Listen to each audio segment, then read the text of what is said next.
She's not breathing right. Her tiny chest trembles with each shallow gasp, legs twisted beneath her like broken twigs. The newborn gorilla lies in the wet underbrush, eyes blinking slowly, too weak to cry out. Her mother hovers above for a moment. There's a pause. Then the unthinkable happens. The mother turns and walks away. The troop follows one by one, stepping around the motionless infant. There's no aggression, no attack, just rejection. In the wild, weakness means danger, and nature doesn't wait for stragglers. The rain begins as a drizzle, then thickens into sheets. The tiny gorilla blinks up at the canopy, face slick with water, barely moving. Her whimpers dissolve into the storm. By morning, she hasn't moved. Her limbs are bent at impossible angles, bones likely fused wrong before birth. In the world of wild gorillas, there are no second chances for the weak. She is supposed to die out here alone. But fate has other plans. Miles away, a rescue team with the local wildlife initiative is surveying forest sound patterns when someone picks up a strange, rhythmic cry. Irregular, muffled, but persistent. They pause. A ranger points to a cluster of trees. They fan out, ears tuned, feet soft on the jungle floor. Then movement. One of the rescuers crouches down, squinting through the green. He spots her, a sodden lump of fur, half concealed by a fallen branch, shaking slightly. Her eyes flick open. A gasp escapes him. She's alive, he whispers. They move fast. A thermal blanket is wrapped around her frail body. She doesn't resist. She's too far gone. Dehydration, hypothermia, near starvation. Every second counts. Back at base, the team debates what to do. No wild troop will accept her now, not in her condition. The nearest facility equipped for intensive animal care is a zoo 4 hours away. It's a gamble, but it's the only one they have.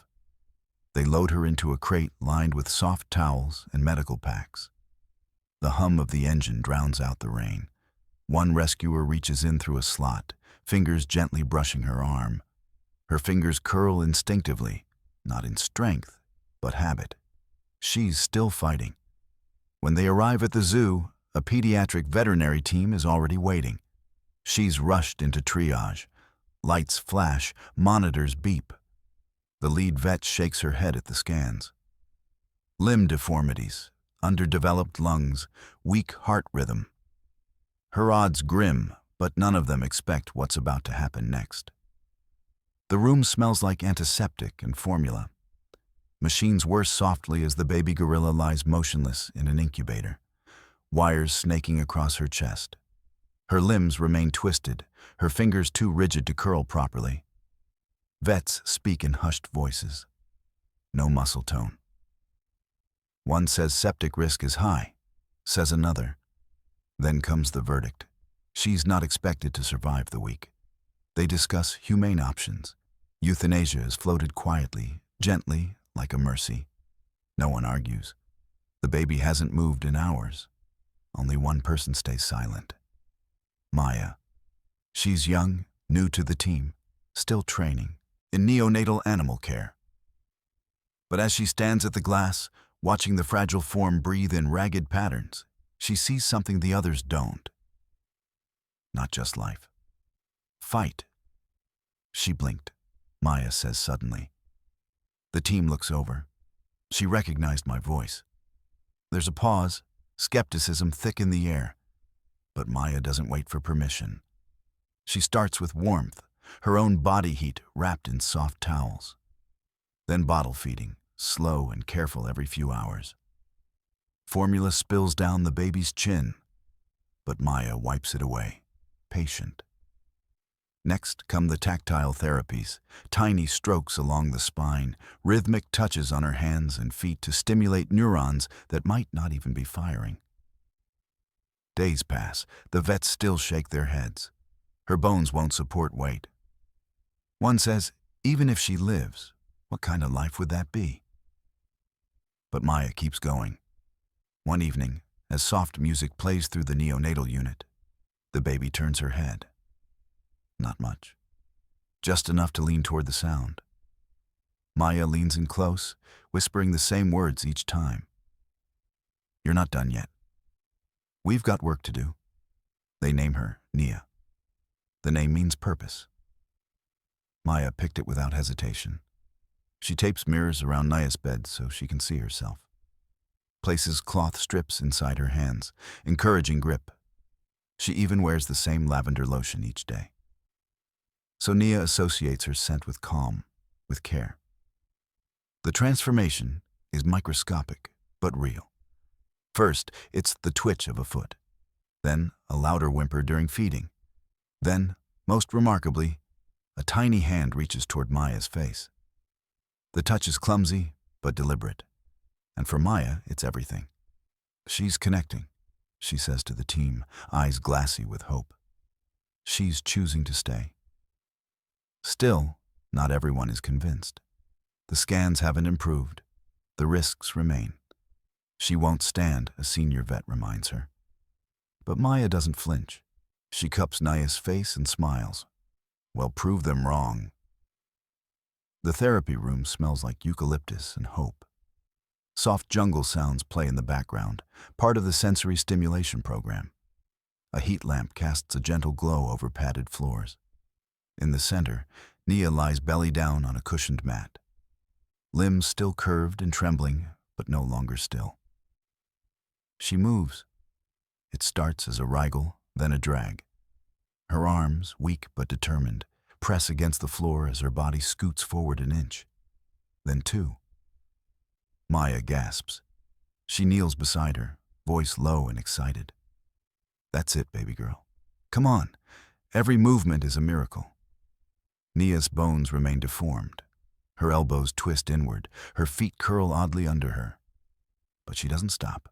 She doesn't cry. She drags herself forward again, slow, clumsy, unstoppable. 3 feet across the mat and she's panting, exhausted. Maya gently lifts her, cradling the small body against her chest.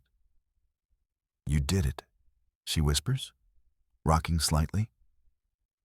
The next day, Nia tries again and again. Over the next week, her mobility improves, not gracefully, but purposefully.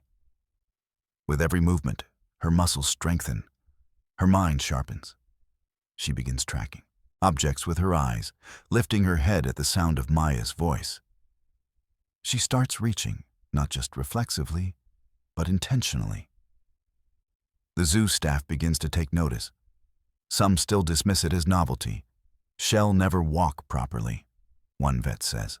Maybe, another counters. But she's adapting. One rainy afternoon, the room is quiet. Maya crouches by the mat, holding a soft foam ball in one hand.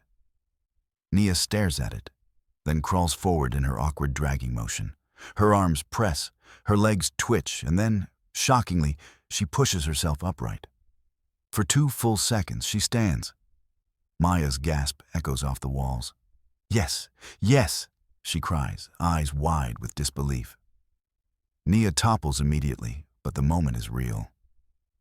She stood. She balanced. She made a choice.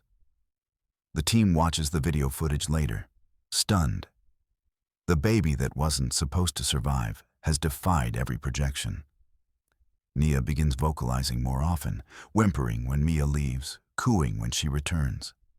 Their sessions become more playful.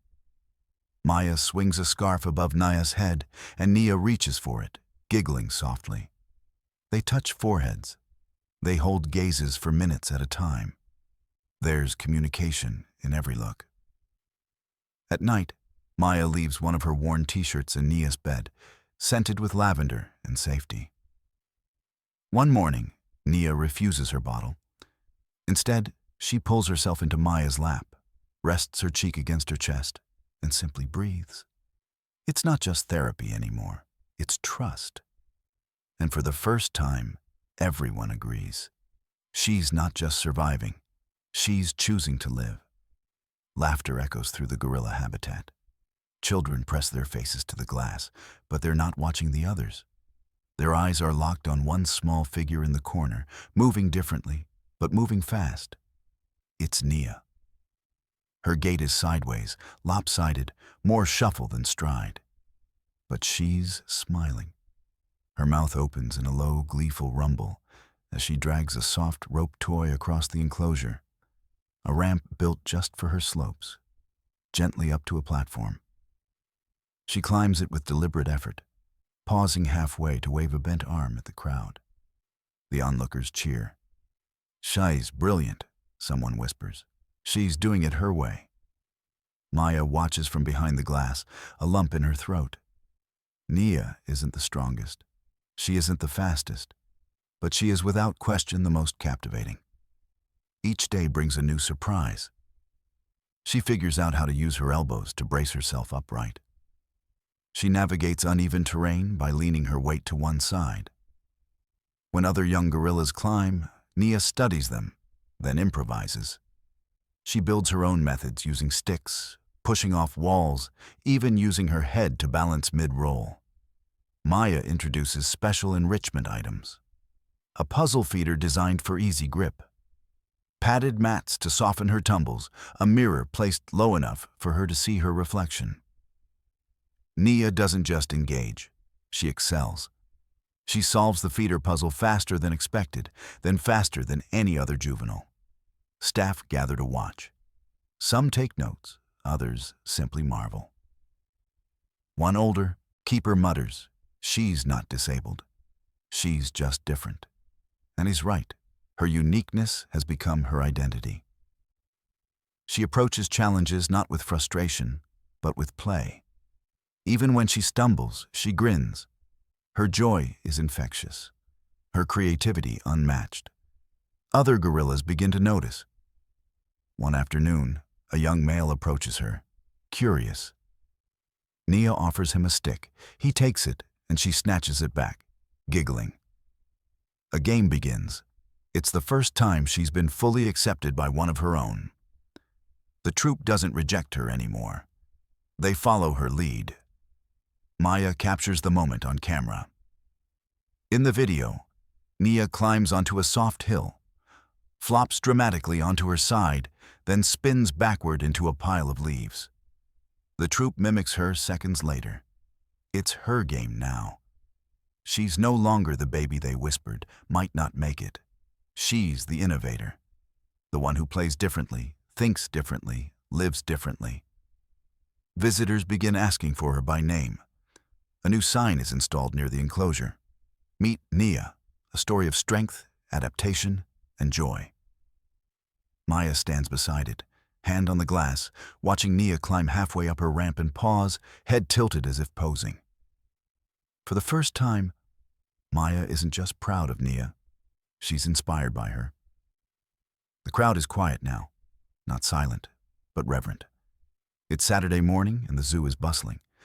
But inside the gorilla habitat, something gentle is unfolding. Near the glass, Nia sits cross-legged, cradling a plush toy in her arms. A child on the other side mimics her, hugging his own stuffed animal. Their eyes meet, and Nia smiles. She's not a baby anymore. At nearly 2 years old, she's grown. Still small for her age, still asymmetrical in form, but radiant in presence. Her sideways gait has become iconic, her signature head tilt endearing, her story legendary. Visitors gather daily to see her, but they stay for something more. It's not just how she moves, it's how she connects. In one of the zoo's educational sessions, a video plays on a loop. Nia reaching for a puzzle feeder, solving it in record time. Another shows her guiding a younger gorilla toward a feeding platform using body nudges and soft grunts. Children sit cross-legged on the floor, eyes wide. Parents wipe at tears they don't expect. The message is clear. Different isn't less. It's the beginning of something new. Maya stands nearby, arms folded over her chest, watching Nia lead a group of juveniles through a new enrichment maze. She is not just participating, she's teaching. Her unique way of navigating the world has become a roadmap for others. and her bond with Maya unbreakable. Later that afternoon, something happens that no one plans. During a quiet moment as Maya kneels by the edge of the habitat cleaning up enrichment tools, Naya ambles over. She presses her face to the glass. Then slowly, she lies down. Her hand rests gently against the barrier. Her head lowers directly into Maya's lap on the other side. The moment freezes. A staff member snaps a photo. The image goes viral. Within hours, thousands share it with captions like, "Love needs no explanation, and this is what strength looks like." People around the world, parents, educators, disability advocates, begin referencing Nia in blogs, speeches, and classrooms. She becomes a symbol not just of survival, but of soulful resilience. The zoo prints the photo on postcards, and a portion of the proceeds funds adaptive equipment for other special needs animals. They rename the habitat's education wing the NIA Center for Inclusive Wildlife Care. Maya receives letters, hundreds of them, from parents of disabled children, from veterans, from therapists, all saying the same thing. Thank you for showing us that being different doesn't mean broken. It means brave. Now, as the sun sets behind the trees, Nia climbs to her favorite resting platform. She curls into a soft nest of blankets and toys. Eyes half closed, gaze drifting toward the horizon. She is not what nature expected. She is more. And for everyone watching, she's not just a gorilla. She's a mirror of something universal. Nia's journey reminds us of something we all too often forget. Strength isn't always loud, and courage doesn't always look the same. Sometimes it drags itself across the floor. Sometimes it smiles sideways. Sometimes it simply keeps going when everyone else says it shouldn't. Because true strength is gentle. If Nia's story moved you, take a moment to reflect on what it means to be different and how those differences can become our greatest gifts. Tell us in the comments what part of Nia's journey touched you the most. Like this video if you believe in second chances. And don't forget to subscribe for more unbelievable stories that prove resilience lives in every corner of the animal kingdom. Because sometimes the ones born different are the ones who teach us how to live.